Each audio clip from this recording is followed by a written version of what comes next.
Bien, bonjour, moi c'est David Véninck et mon métier c'est d'aider les freelances, les professionnels indépendants à répondre à la question « Et toi tu fais quoi dans la vie ?» d'une manière courte et accrocheuse pour avoir plus de rendez-vous et développer une activité freelance lucrative et passionnante, parce que souvent quand on est un indépendant et qu'on a une magnifique expertise, eh bien on ne sait pas forcément quoi dire pour intéresser notre interlocuteur. Et si au contraire on sait exactement quoi dire d'une manière concise, ça va nous permettre de pouvoir décrocher des rendez-vous et de développer une affaire dans laquelle on va pouvoir s'éclater et également développer du chiffre d'affaires. De janvier 2016 à août 2016, j'arrive à générer 38 000 euros de chiffre d'affaires pour à peu près un peu plus de 20 000 euros de marge. Et ça me permet de constituer une liste d'un peu plus de 4 500 personnes.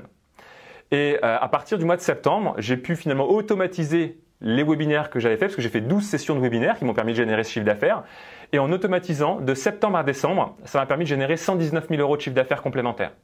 Donc du coup, 2014, 2500 euros, 2015, 5000 et 2016, eh bien, c'est là où vraiment l'année a pu démarrer, où j'ai fait un peu plus de 157 000 euros de chiffre d'affaires. Voilà. Pour 80 000 euros de marge. Depuis 13 ans, enfin depuis 16 maintenant, mais avant que je me lance en indépendant, ça faisait 13 ans que j'étais dans l'univers de la vente en tant que technico-commercial, ingénieur commercial et ingénieur d'affaires.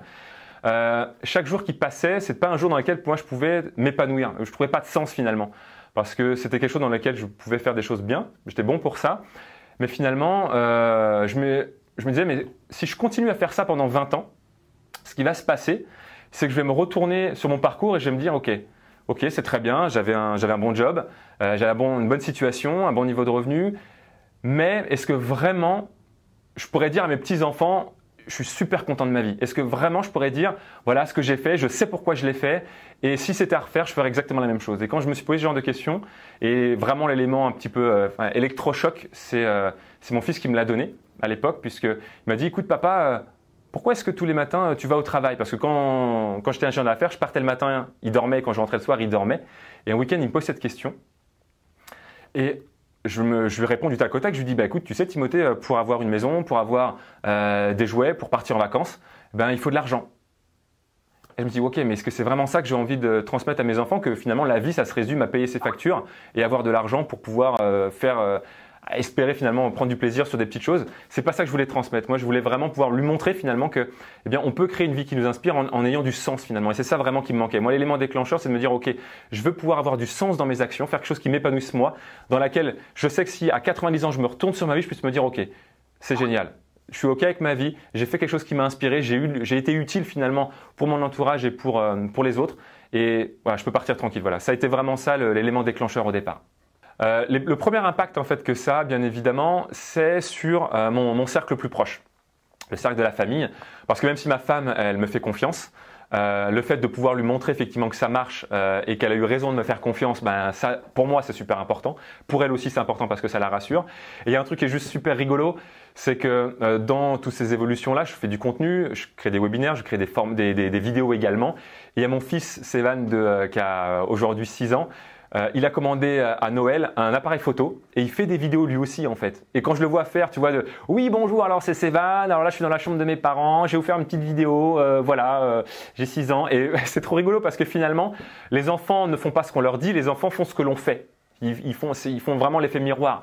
Et je me rends compte que ça inspire. Alors je ne sais pas ce qu'il fera plus tard, il fera bien ce qu'il veut, mais en tout cas, je sais que mes actes finalement ont quelque part d'une influence sur ce qu'il fait. Et c'était aussi le tout départ, le but de mon projet, de me dire je veux pouvoir prouver par l'exemple à mes enfants qu'on peut créer la vie qui nous inspire. Quand je vois ça, ben, je me dis que je suis sur le bon chemin. Et il y a autre chose aussi, c'est que de plus en plus, eh bien, j'ai la chance de pouvoir être invité dans des événements prestigieux, à partager mon retour d'expérience, à partager aussi mon savoir-faire à plus grande échelle finalement dans des conférences.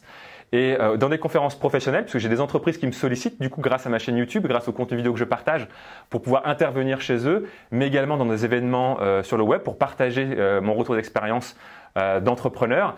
Et je me rends compte aussi qu'il y a finalement des gens que ça inspire. Et au-delà de mon expertise, on va dire, le simple fait du parcours que j'ai pu parcourir, je me rends compte que ça inspire aussi d'autres personnes. D'ailleurs, ça me fait bizarre. Il n'y a pas plus tard qu'il y a quelques temps, il y a quelqu'un qui me dit je suis venu de Bruxelles pour venir te voir lors de cet événement-là. Moi, ça me fait bizarre de me dire que quelqu'un peut faire le déplacement juste pour venir me voir. Enfin, je suis un entrepreneur comme tout le monde, comme la personne qui se déplace. Et voilà, je prends conscience finalement qu'il y a aussi, on a tous, en osant faire les choses qui sont importantes pour nous, bah, sans le vouloir, on inspire aussi d'autres personnes. Voilà. Et ça, je le prends vraiment conscience que depuis peu finalement. Et voilà, ça me donne une responsabilité aussi plus grande dans la qualité des contenus qu'on doit partager, quoi. Au-delà de la partie technique vidéo, qui évidemment ça me sert encore aujourd'hui. Si aujourd'hui je peux faire des webinaires, des Facebook Live de bonne qualité, c'est grâce à ce que j'ai découvert dans la révolution vidéo. Aujourd'hui là je m'éclaire avec les kits de la révolution vidéo. Typiquement tu vois ici j'ai la softbox, la révolution vidéo. Enfin, donc au-delà de toute la partie technique parce que ça j'y connaissais zéro, rien du tout. Donc évidemment ça me sert encore tous les jours. Il y a 3 choses vraiment moi qui ont été, je dirais, fondamentaux pour moi. 1, c'est la méthode mère. Ça c'est clair, dans la façon de communiquer mon expertise, de partager finalement ce que j'ai envie de partager avec mon audience, la méthode mère c'est fondamental. 2, c'est les 3 R. C'est comment on formule une accroche vraiment qui est percutante. Ça, quand j'ai découvert ça, je me suis dit mais c'est génial ce truc des 3 R, c'est tout simple et on peut tout faire à partir de là. Et la 3e chose vraiment fondamentale aussi, c'est la façon de modéliser le choix des contenus que l'on partage. Quel contenu on partage, que ce soit dans notre contenu gratuit que dans notre contenu payant, pour pouvoir finalement savoir que le contenu gratuit que l'on met en avant est un contenu qui fait vendre, enfin qui fait acheter plutôt, qui donne envie aux autres d'aller plus loin. Parce que le contenu gratuit qu'on va partager, il va répondre aux objections, il va répondre aux aspirations de nos clients et il va tout de suite permettre de connecter. Voilà, ça c'est vraiment les 3 choses majeures au-delà de la partie technique qui pour moi sont super importantes pour moi. Voilà. Une des choses qui m'a vraiment aidé finalement à formaliser et que je me sers dans tout mon marketing, aussi bien dans les webinaires que dans finalement les pages d'inscription dans tous les supports marketing que j'utilise, c'est la méthode épée. Parce qu'en fait la méthode épée, c'est ce qui permet vraiment de faire ressortir toute la quintessence d'un message marketing, d'une étude de marché. Parce que faire une étude du marché, c'est bien. Avoir plein de réponses de la part de notre marché, c'est génial. Mais si on n'est pas capable finalement d'analyser les réponses de la bonne façon, si on n'est pas capable d'aller chercher les bons mots et les informations qui sont les plus pertinentes pour nos clients, ça sert à rien de faire une étude de marché. Et la méthode épée, moi, ce qu'elle m'a vraiment permis de faire, c'est avec un processus structuré finalement. Eh bien, la méthode épée, elle m'a permis finalement d'aller identifier les motivations les plus fortes, et ce n'était pas forcément celle que je pensais au départ, et d'utiliser finalement toute la matière issue de cette méthode épée dans les mots que j'utilise dans mon webinar, dans les mots que j'utilise dans ma page d'inscription à ce webinar.